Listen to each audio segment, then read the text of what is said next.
de Reyes, segundo libro de los Reyes, capítulo número 5, versículos del 1 al 15 vamos a leer. Dice la palabra del Señor: Naamán, general del ejército del rey de Siria, era varón grande delante de su señor y lo tenía en alta estima, porque por medio de él había dado Jehová salvación a Siria. Era este hombre valeroso en extremo, pero leproso. Y de Siria habían salido bandas armadas y habían llevado cautivas de la tierra de Israel a una muchacha, la cual servía a la mujer de Naamán. Esta dijo a su señora: si rogase mi señor al profeta que está en Samaria, él lo sanaría de su lepra. Entrando Naamán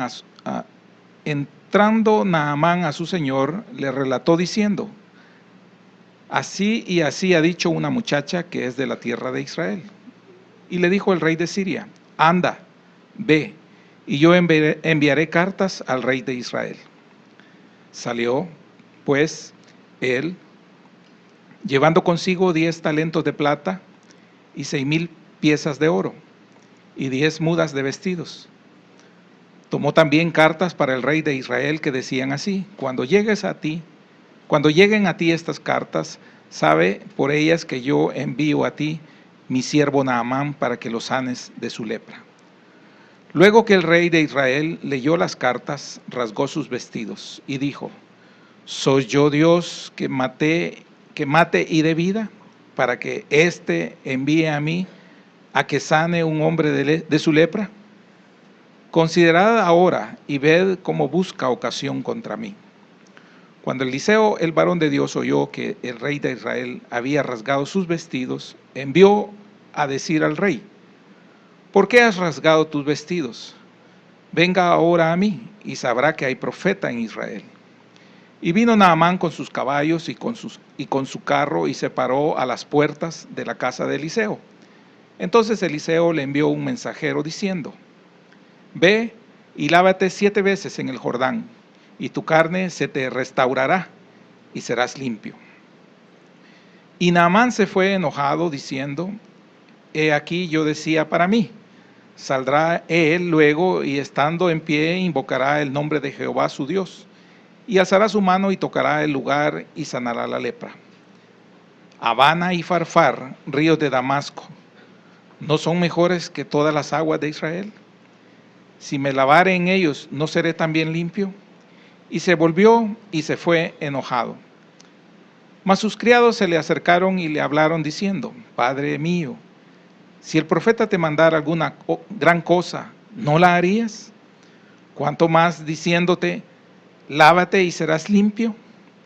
Él entonces descendió y se zambulló 7 veces en el Jordán, conforme a la palabra del varón de Dios, y su carne se volvió como la carne de un niño y quedó limpio.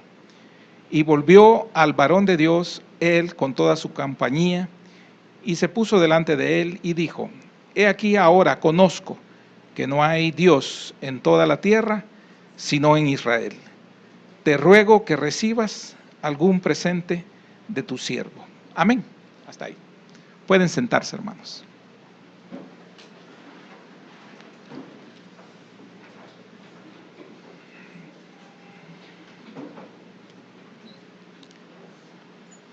El tema para esta noche es: pero leproso. Amén. Pero leproso. El primer verso narra y describe a Naamán, que era el general del ejército del rey de Siria. Dice que es un varón grande delante de su señor y lo tenían en gran estima, porque por medio de él había dado Jehová salvación a Siria. Dice que este hombre era valeroso en extremo, pero leproso.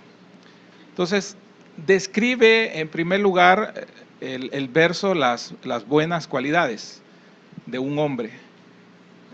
Resalta todas aquellas características encomiables en un hombre.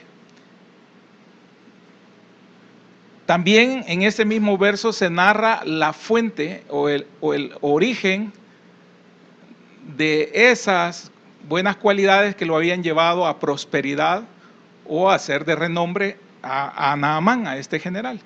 Y es que dice ese verso, aunque Naamán no lo sabía, pero el Señor sí, dice que era Jehová quien había dado todo eso, porque por medio de Naamán llegaba la salvación a Siria. Y dice el verso que él, Jehová, le había dado Jehová salvación a Siria por medio de él. Entonces, narra las buenas cualidades de este hombre, narra la fuente, o sea, del origen, de por qué, de dónde viene todo esto, y es Jehová. Y también narra el problema, describe el problema. El problema es que era leproso. Era valeroso en extremo, era un general de grandes batallas, pero leproso. Entonces, rápidamente el verso contrasta con lo de una muchacha que fue llevada cautiva y era de la servidumbre de la esposa de Naamán. Pero primeramente veamos, como primer punto, veamos acá la enfermedad, la lepra. La lepra era en ese tiempo y hasta nuestros días una enfermedad incurable, muy dolorosa, muy traumática, y hacía que se aislaran las personas una vez se descubría esta enfermedad, o sea que socialmente era un desastre porque había que aislarse de la familia. Era una enfermedad que generaba muy despectiva, era repulsiva para la gente, era una deformación en el cuerpo y un dolor en el cuerpo y se caían miembros del cuerpo, la lepra. La lepra, en algunos pasajes de la Biblia se habla y se da como figura del pecado o como resultado del pecado también. Para nosotros hoy en la iglesia representa al pecado, la lepra. Si usted me acompaña al libro de los Números, capítulo número 12, versículo número 10. Libro de los Números, capítulo 12, versículo número 10. Y la nube se apartó del tabernáculo, y he aquí que María estaba leprosa como la nieve. Y miró a Aarón, a María, y aquí que estaba leprosa. Ese es el resultado de un pecado. El pecado de hablar en contra de su hermano Moisés. Hablar en contra de su hermano, no cualquier hermano, sino que al hermano que Dios había escogido para liderar al pueblo de Israel. Quiere decir que tenía una función muy específica y había sido considerado por Dios, Moisés, para liderar al pueblo, y tenía ayudas tales como Aarón, su hermano mayor, y María, que era su hermana mayor. En algunas versiones dice Miriam, es lo mismo. Miriam es la versión, el nombre en hebreo, y María es la versión en latín. Entonces es el mismo nombre, Miriam. Miriam o María habla, murmura, se reúne con su hermano y juzgan una acción tomada por el líder. Y al Señor no le pareció esto, era un desacato a la autoridad delegada y era un principio tremendo que es en el gobierno de Dios no se debe hacer. Y entonces hace un juicio Dios y hay una condena para María, y es que fue llena de lepra. Entonces la lepra de ella, que es una enfermedad física que estaba sufriendo, hay un simbolismo acerca de hablar en contra de su hermano, también juzgado en algunos casos como murmuración. Y eso es uno de los problemas que se habían dado. Entonces vemos que representa de alguna manera el pecado. El pecado ya en el Nuevo Testamento, tanto Pablo, Pedro, hablan acerca de una infinidad de problemas que tenemos nosotros en nuestra vieja naturaleza que nos hacen pecaminosos. la ira, la contienda, la murmuración, la lascivia, la mentira, todos un montón de cosas que tenemos nosotros en nuestra naturaleza que nos muestra lo frágil y débil que somos como hombres, como mujeres, y que Dios justamente envió a su Hijo para ayudarnos a ser librados del pecado. Más adelante en esta porción que estamos estudiando del segundo libro de los Reyes, un siervo de Eliseo, que aparece en escena, llamado Giezi, con Z, no pronuncio bien, pero con Z. Al ver que su señor, en este caso Eliseo, no tomó ningún dote, ningún regalo por haber sanado a Naamán, él corrió a pedirlo sin la autorización de su líder, de su maestro, de su mentor. Y entonces, cuando Eliseo lo confronta para esto, él miente, hay una mentira. Y entonces también fue lleno de lepra. Si usted me acompaña ahí en el capítulo, siempre en el capítulo 5, en verso 27. Leamos para el contexto desde el 25, dice: y él entró y se puso delante de su señor, y Eliseo le dijo: ¿de dónde vienes, Giezi? Y él dijo: tu siervo no ha ido a ninguna parte. Ahí estaba mintiendo. Él entonces le dijo: ¿no estaba también allí mi corazón cuando el hombre volvió de su carro a recibirte? Es tiempo de tomar plata y de tomar vestidos, olivares, viñas, ovejas, bueyes, siervos y siervas. Por tanto, la lepra de Naamán se te pegará a ti y a tu descendencia para siempre. Y salió de delante de él leproso, blanco como la nieve. Aquí vemos pues el resultado también de haberle fallado a Dios, no a Eliseo, sino que a Dios, y aparece en una manifestación de lepra como manifestando en figura el pecado. Mintió, pidió, se tomó posesiones, se aprovechó del favor hecho por parte de Dios a través de Eliseo, y entonces él quiso enriquecerse a esto. Y entonces había en el corazón de Giezi, había ambición. Y lo pudo sentir el profeta, porque al estar en ese lugar que no estaba el profeta, él dijo: ahí estaba mi corazón contigo. Sabía entonces cuáles eran las intenciones y cuáles eran los movimientos que estaba haciendo. Y entonces, cuando él lo entrevistó y le preguntó, él mintió. No pudo expresarle y confesar su falta, sino que mintió. Y esto pues lo llevó a una enfermedad incurable, una enfermedad terminal, y no solamente se quedó ahí, sino que la maldición alcanzó a la descendencia para siempre, ¿verdad? Entonces vemos pues que la enfermedad que tenía el general, que era la enfermedad que se le pasó a Giezi, esa enfermedad difícil, dura, que representa el pecado en mayor o menor proporción, siempre va a representar el pecado, es una realidad en todos nosotros como pueblo de Dios también. El pecado, al igual que la lepra, nos agobia a todos por igual.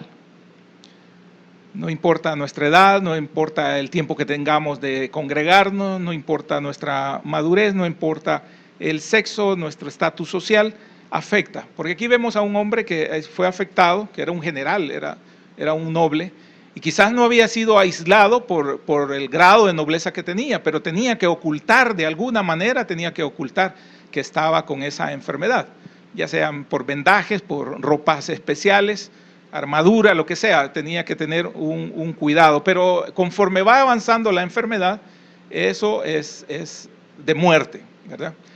El aislamiento, aparte del hedor, porque hay un hedor, hay podredumbre en la piel, ¿verdad? Por eso color cenizo que se vuelve. Entonces, ese mal denigraba físicamente a este ser humano, a este hombre, y lo separaba socialmente. A nosotros el pecado nos denigra como cristianos y nos separa de Dios. Pero el Señor había considerado a este hombre, y lo vemos desde el verso 1, que aunque en su momento les decía, él no se daba cuenta, Jehová había estado con él en las batallas.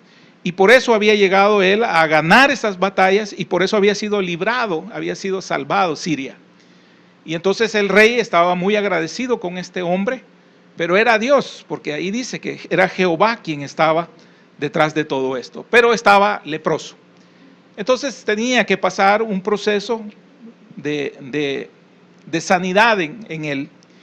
Y el proceso comienza desde el momento en que el consejo lo recibe de una criada, de una sirvienta. Ahí comienza todo hasta allá al final, al descenso al Jordán, hasta su descenso en el Jordán. Jordán es humillación, ese es uno de los significados, Jordán.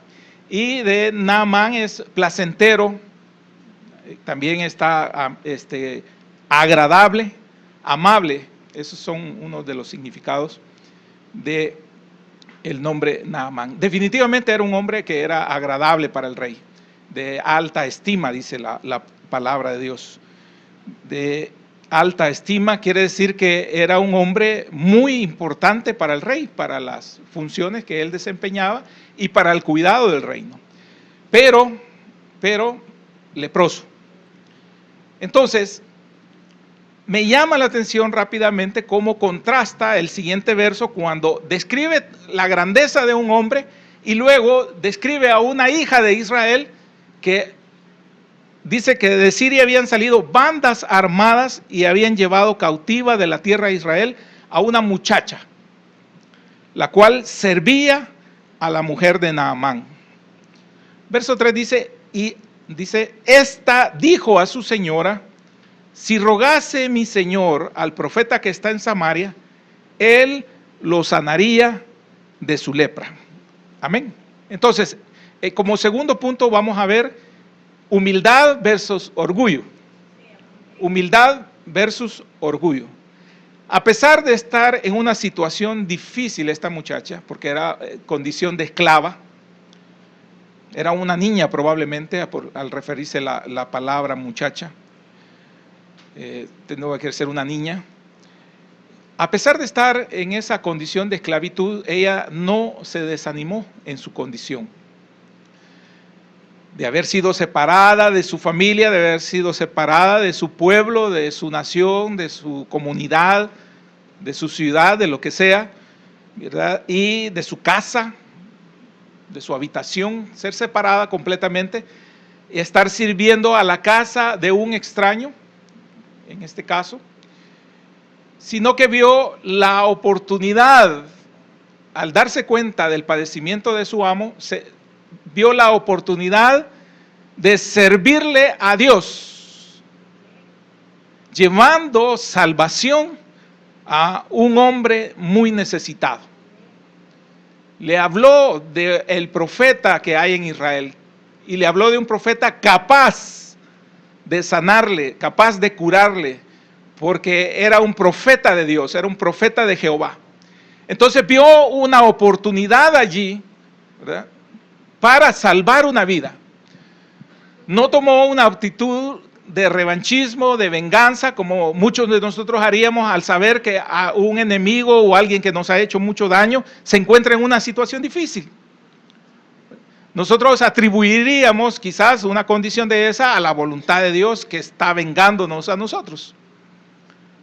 Porque está ese probable pensamiento en nosotros al ver pues que aquel hombre que la tenía en esclavitud, aquella nación que era poderosa y que tenía en esclavitud al pueblo de Israel, ahora se encontraba indefenso, un hombre con una enfermedad terminal. Pero ella, en vez de, como les decía, en vez de tomar ese revanchismo de decir, está bueno que le pase, ya sabía yo que algo, no sabía con quién se ha metido. O sea, no habló ninguna de esas palabras, sino que lo que hizo fue tratar de ayudar, hablándole a su señora, de que si este hombre, Naamán, se llegaba a la tierra de Samaria, a la tierra de Israel, iba a lograr la salvación, iba a ser salvo, o sea, de esa enfermedad que era una enfermedad mortal. Dios siempre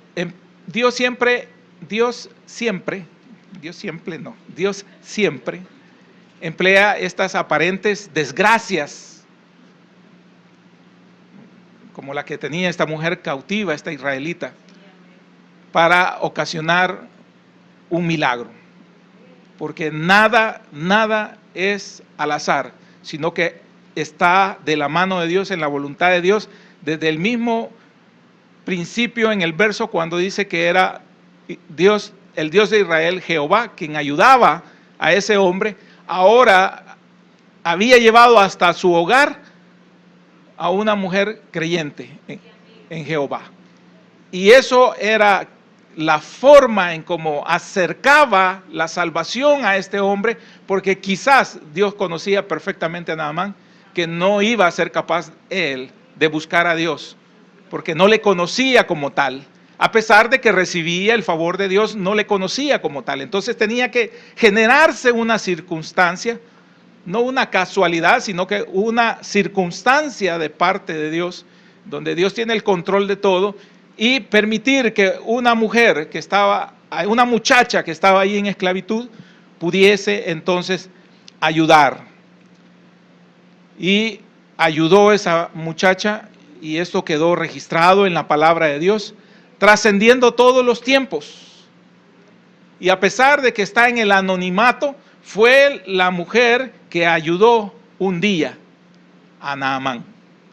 Aparece el nombre de Naamán, ¿verdad? Y no aparece el nombre de ella. Pero vemos la función anónima de un siervo de Dios, la bendición de servirle a Dios. Quizás muchos de los que por los que nosotros oramos jamás sepan que nosotros hemos orado, pero Dios ha actuado, pero Dios ha salvado, pero Dios ha sanado, pero Dios ha dado el milagro, ¿verdad? Por aquella oración que hicimos, no por el poder que tengamos nosotros o por lo meritorio que sea nuestra oración, sino que porque Él tiene una gracia desbordada y entonces Él acude a aquellos que lo llaman en necesidad. Y quizás por quien oramos ni siquiera es cristiano, pero la palabra de Dios es poder. Y Dios no hace acepción de personas. Dios entonces obró de una forma maravillosa más adelante, porque entra Naamán delante de su rey y le dice que le relató que hay una muchacha de la tierra de Israel que dice así y asá, y le describe todo. Y entonces el rey de Siria le entrega unas cartas para que vaya con el rey de Israel y logre el favor que necesita su general. Tercer punto es nuestro propio criterio. Nuestro propio criterio, así. Este general tan valeroso, tan organizado, tenía muchos conceptos con respecto a cómo solucionar los conflictos, los problemas. Era un estratega de la guerra, era un hombre de decisiones, un hombre que tenía una lógica de ver la realidad. Tenía que ser un frío y un calculador también para saber cómo pelear, cómo batallar contra las naciones, etcétera, etcétera. Pero tenía también, cuando se presenta delante del profeta de Dios, tenía su propia idea de cómo debería de haber actuado Dios y cómo debería de haber actuado el profeta, tratando de encajonar el pensamiento, en el pensamiento de él, el pensamiento de Dios. Y ese es un problema. Entonces, nuestros propios conceptos de cómo debe de actuar Dios. Bueno, hay personas que se acercan a la presencia de Dios con mucha necesidad, pero al mismo tiempo con sus propias ideas concebidas o preconcebidas, claramente establecidas de cómo Dios debe actuar y cómo deben actuar los siervos de Dios para con ellos. Ese es un problema. Eso es un problema, porque cuando estamos enfermos, nosotros no podemos llegar a decirle al doctor qué nos debe de recetar. Porque nosotros no somos doctores. Y si fuésemos doctores, con mucha más razón deberíamos de aceptar al colega que nos va a revisar qué es lo que quiere, qué es lo que necesitamos y cuál es el tratamiento a seguir para cualquier enfermedad. ¿Qué quiere decir con eso? Que nosotros no somos capaces de llegar delante de Dios, ni nos deberíamos de atrever de llegar delante de Dios teniendo nosotros la solución de cómo Dios debe de atendernos o cómo debe de atender nuestra necesidad o nuestro problema. No somos nosotros los llamados a eso, ni mucho menos a juzgar la forma en que nos atiende el líder o el siervo de Dios o el pastor,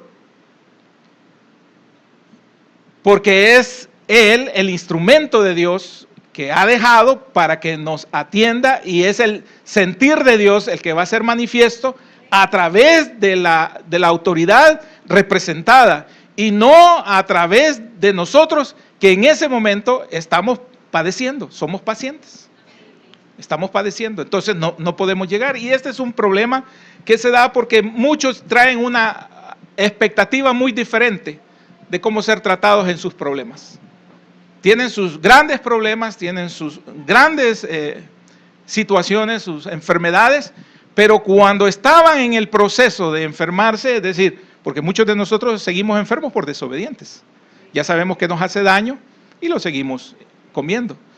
El doctor nos dice no coma esto y nosotros lo seguimos comiendo. Le dice, mire, si esto le va a dar sobrepeso, no ingiera esto y esto, sáquelo de su dieta. Y nosotros lo seguimos haciendo. Cuando ya estamos, que ya no soportamos, entonces queremos llegar. Y si llegamos a una institución de beneficencia, como es todo nuestro sistema nacional, hospitalario y médico, entonces nos van a atender ahí sin ninguna sensibilidad, hasta el momento en que podamos ser atendidos en un proceso. Si vamos a donde nosotros pagamos como empleados, o nos descuentan como empleados, tampoco, ¿verdad? Hay una insensibilidad ahí porque hay muchos casos que a diario se ve y entonces eso genera una insensibilidad, ya no, y nosotros no somos el centro de atención en ese momento. Nosotros quisiéramos ser el centro de atención, quisiéramos que todas las miradas y toda la atención de los médicos fuera hacia nosotros, pero no es así. Entonces hay un trato en todo eso. Y cuando somos, que tenemos recursos, entonces somos un poquito más exigentes porque somos más orgullosos y vamos y pagamos un centro hospitalario y queremos atención de primera.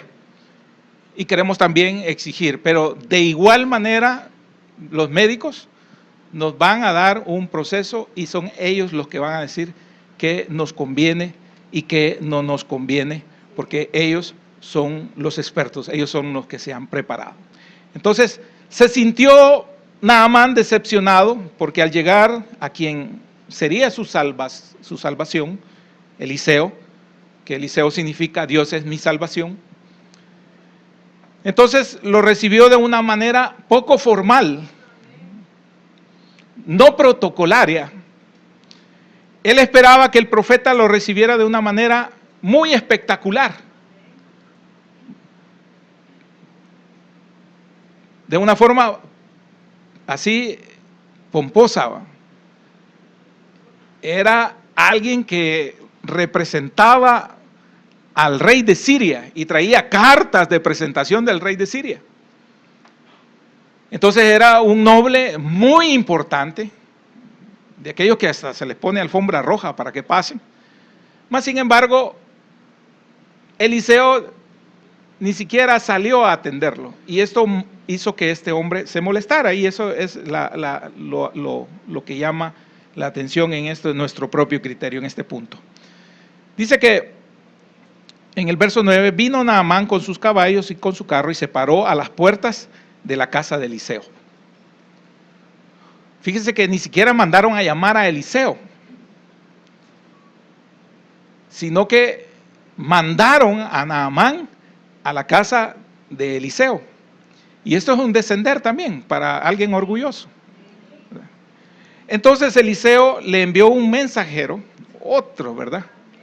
Ni siquiera lo atendió él, no se puso el traje, no se puso sus mejores galas, no lo pasó ni a sala, sino que desde afuera, sino que Eliseo le envió un mensajero diciendo: ve y lávate 7 veces en el Jordán y tu carne se te restaurará y serás limpio. Amén. Entonces no era el mensaje esperado. Fue un método totalmente diferente al que él tenía preconcebido. Entonces hay una reacción de Naamán y le dice Naamán, dice el verso 11, y Naamán se fue enojado. Subraya enojado. Y Naamán se fue enojado. ¿Por qué se enojó? Por orgullo. Por orgullo. Ahí lo resumimos todo. Porque no lo atendieron, porque él tenía una expectativa de atención, porque no se cumplió el protocolo, como les decía. Entonces, al no verse atendido, entonces se enojó y se fue. Y el segundo enojo sigue ahí en los versos cuando dice que, en el verso 12 dice: Habana y Farfar, ríos de Damasco, ¿no son mejores que todas las aguas de Israel? Si me lavare en ellos, ¿no seré también limpio? Y se volvió y se fue enojado. Subraya enojado nuevamente. 2 veces enojado. O sea, de aquellos que hasta se les para el pelo. Amén. De enojado hasta se le paró el pelo ahí a Naamán. Se molestó grandemente porque no era lo que él quería. ¿Cuántos de nosotros nos vamos molestos de la presencia de Dios, de las iglesias, de las congregaciones, de nuestras autoridades por no haber sido atendidos como nosotros queríamos? ¿Traíamos un problema? Sí, hay un problema. ¿Traíamos una necesidad? Sí, traíamos una necesidad. Pero ¿quién sabe más? ¿Nosotros los enfermos o Dios? Dios, definitivamente, sí. Pero demuestra Dios a través de esos hechos de que todavía en nosotros existen muchos errores, muchas faltas, pecado, que nos retrasan en nuestro proceso de crecimiento espiritual, porque estoy hablando ya para la iglesia, no de Naamán. Nos hace ver inmaduros el Señor. Cuando Él obra de esa manera, cuando la palabra va de tal manera que no es la que nosotros esperamos, Dios sabe que nosotros necesitamos, o Dios trata con nosotros para depurar. Primero mostrar y después depurar. Quitar todo aquello que en nosotros estorba, todo aquello que en nosotros nos sigue haciendo daño, aunque de alguna manera nosotros lo podamos encubrir.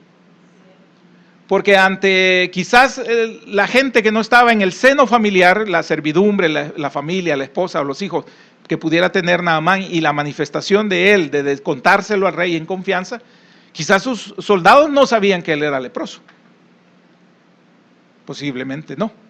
Porque entonces iba a demostrar una debilidad.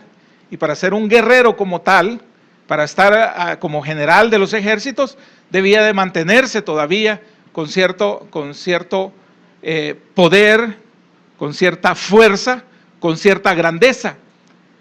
Pero en lo interno vemos a un hombre débil, vemos a un hombre enfermo.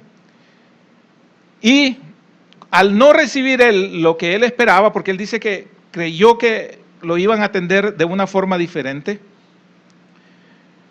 Dice que él creía, en el verso 11 dice, he aquí yo decía para mí, él creía, saldrá él luego, el profeta, y estando en pie, fíjese bien, invocará el nombre de Jehová, su Dios, y alzará su mano y tocará el lugar y sanará la lepra. Fíjese la expectativa que él tenía, una manifestación de poder.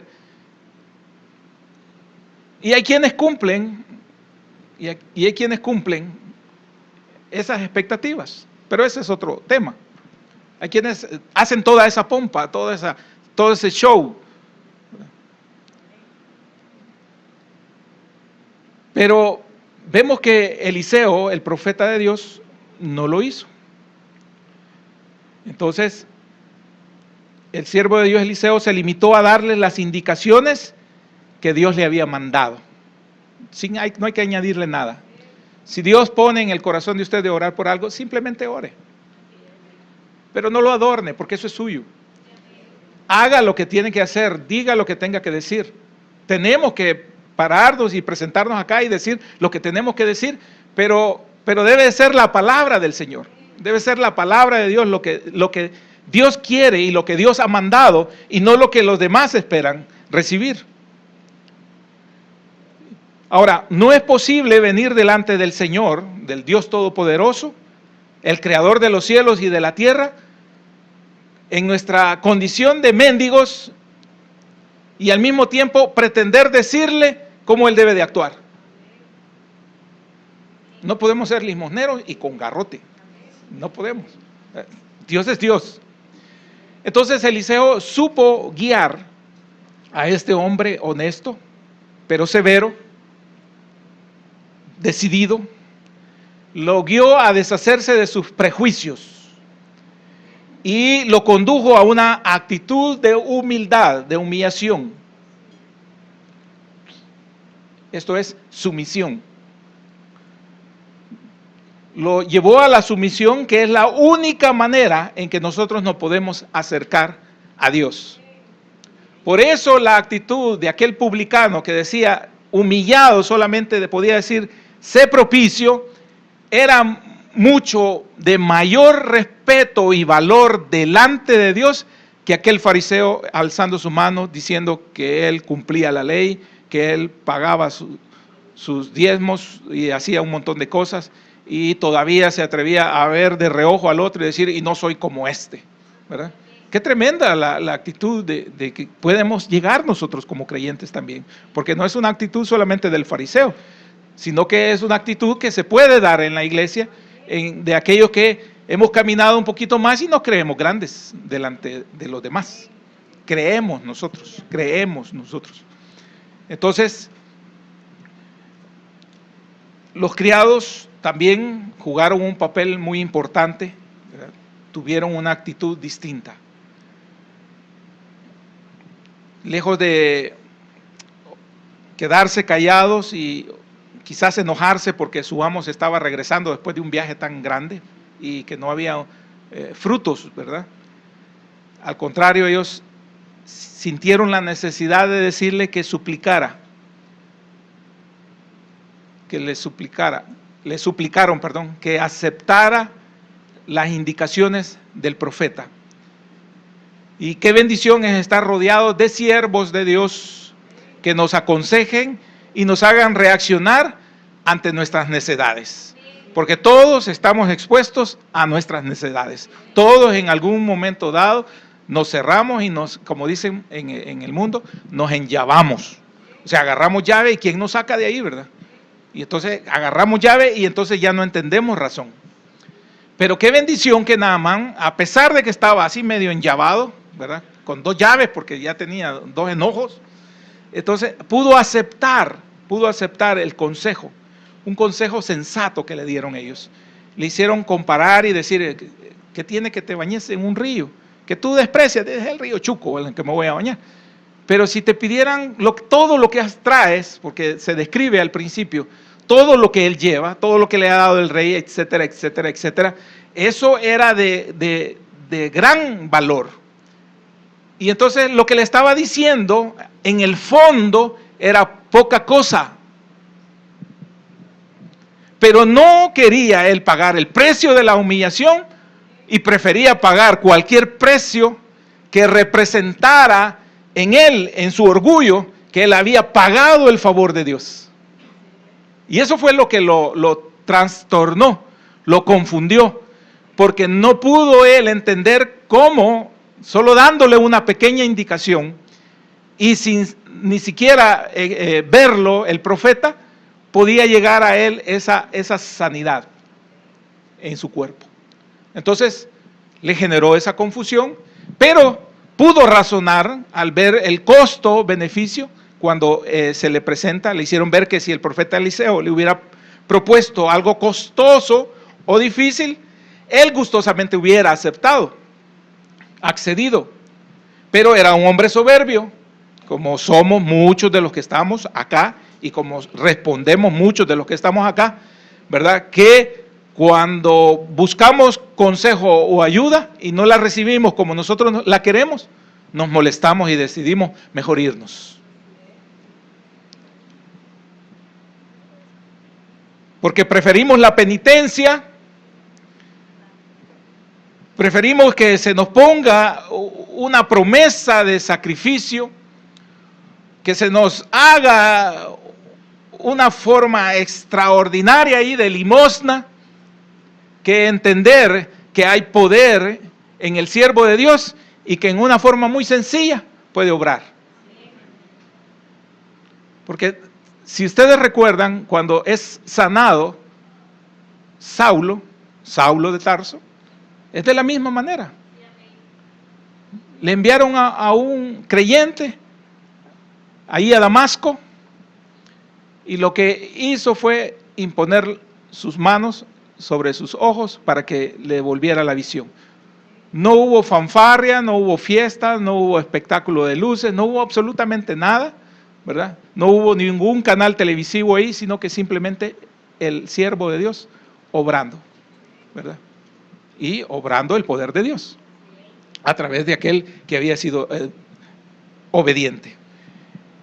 Entonces, para tener conciencia él de haberlo logrado, la sensación de haberlo logrado, el favor divino, él necesitaba saber que había méritos. Por eso no podía entender que simplemente había dado la palabra al Señor. Muy contrario al centurión, que el centurión entendió el gobierno de Dios y pudo decir, di la palabra y tu siervo va a sanar. Otro militar, pero con otra actitud.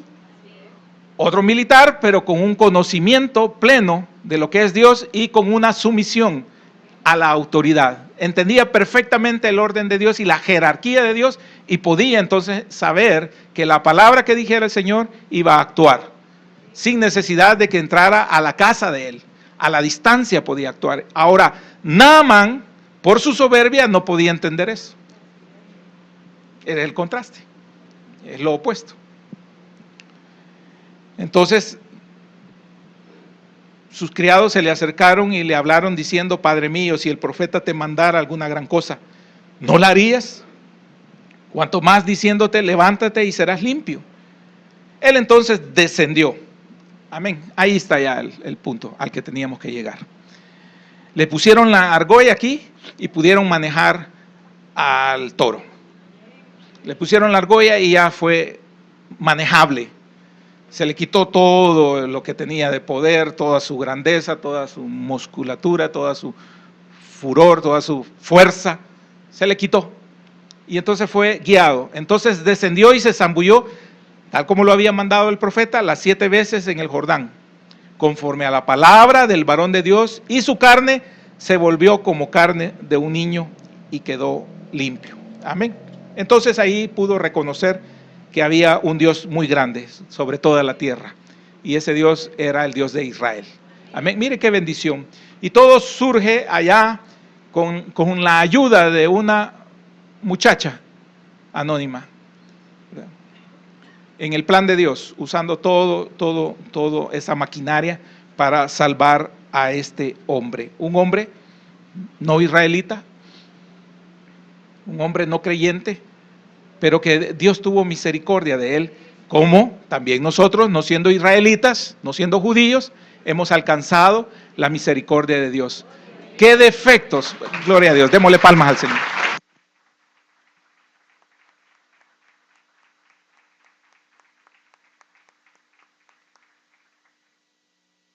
¿Qué defectos no habremos tenido que Dios los veía y nosotros sin saberlo? ¿Qué carácter? ¿Qué actitudes? Mas sin embargo, Dios no los tomó en cuenta y de alguna manera sobrenatural para nosotros nos amó, ¿verdad? Nos amó. Por eso hay una cita bíblica que dice Efesios capítulo 2, verso 8 y 9, dice: porque por gracia sois salvos, por medio de la fe. Y esto no de vosotros, pues es don de Dios.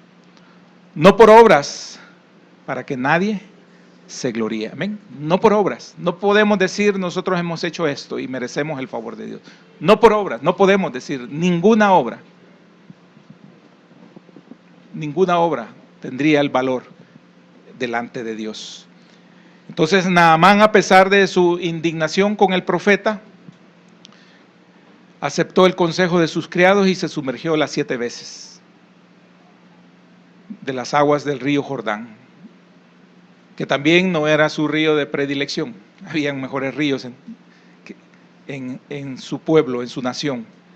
Pero ese resultado o ese primer paso de humildad y obediencia hicieron que su piel se transformara y lograra la sanidad.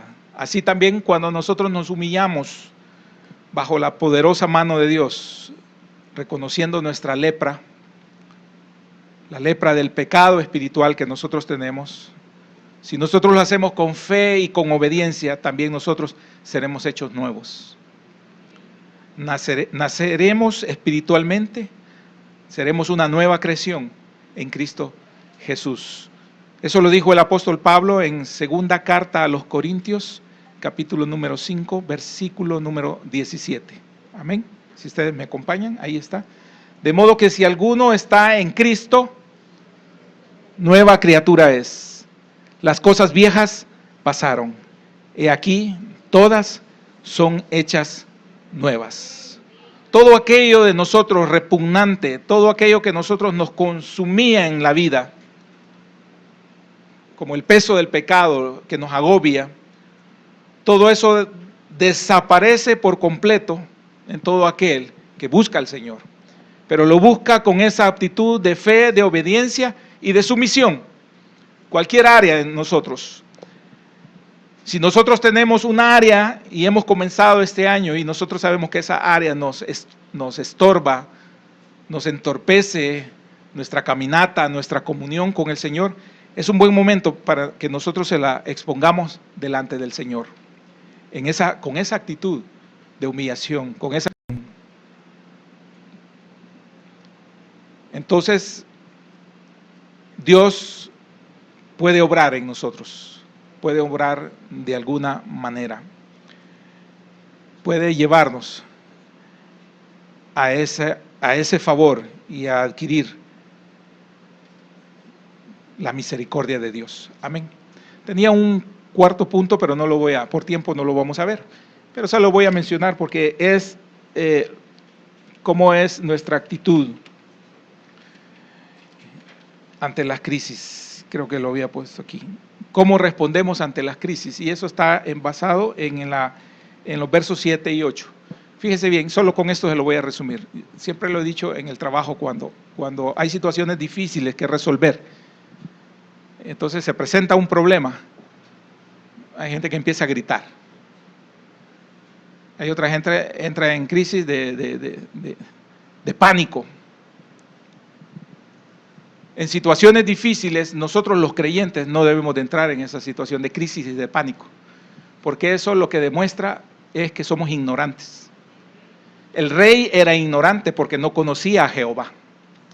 El rey tuvo miedo porque consideró que las cartas, por ese favor, era una estrategia de Siria para poderlos atacar, porque no conocía a Jehová.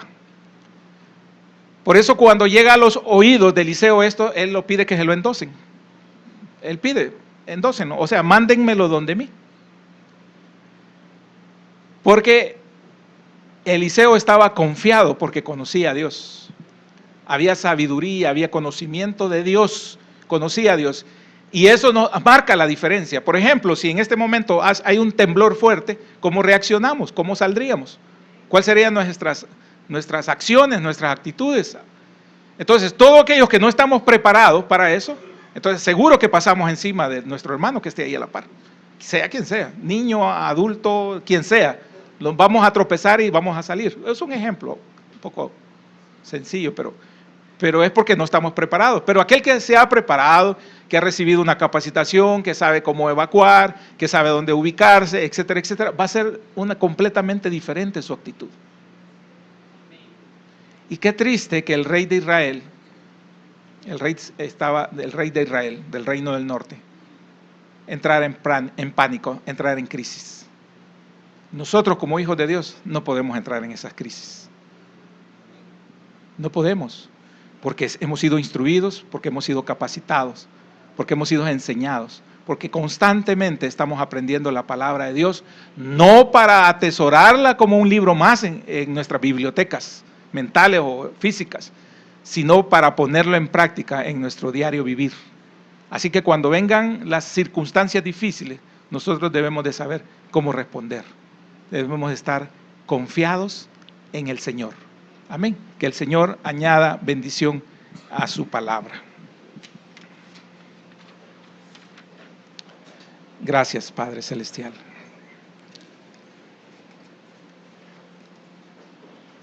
Gracias, Padre, porque siempre aprendemos. Quizás no es el orgullo nuestra área, Señor, pero a veces somos intolerantes. A veces somos muy impacientes.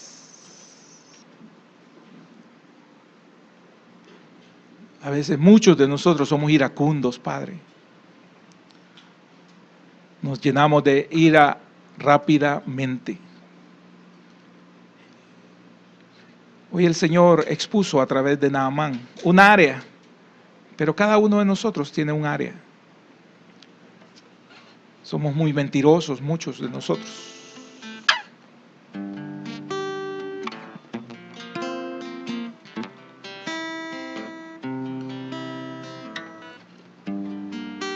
Tenemos tantas debilidades, Padre, y cada vez que se predica tu palabra nos muestras tantas áreas que debemos de cambiar, que debemos de transformar. Estamos claros, Señor, que no lo podremos hacer solos. También estamos claros, Padre, de que tú enviarás ayuda.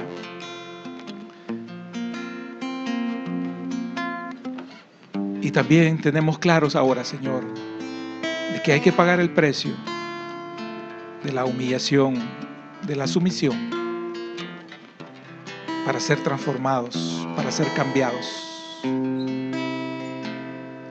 Esa es nuestra súplica, Señor, en esta noche. Ten misericordia. Sé propicio de nosotros, Padre.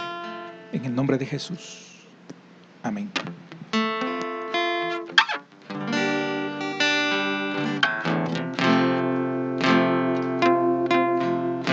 Escudriñame, Señor, examina todo en mí, andaré en integridad, quiero hacer tu voluntad, te presento, Señor, hoy aquí, y me entrego, Señor, todo a ti. Escudriñame, Señor, examina todo en mí. Andaré en integridad, quiero hacer tu voluntad. Me presento, Señor, hoy aquí y me entrego, Señor, todo a ti. Arranca hoy de mí toda iniquidad, impide el fluir de tu poder. Derrama fresca unción, he aquí mi corazón, e inúndalo con santa bendición. Escudriñame, Señor, examina todo en mí. Andaré en integridad, quiero hacer tu voluntad. Me presento, Señor, hoy aquí y me entrego, Señor, todo a ti.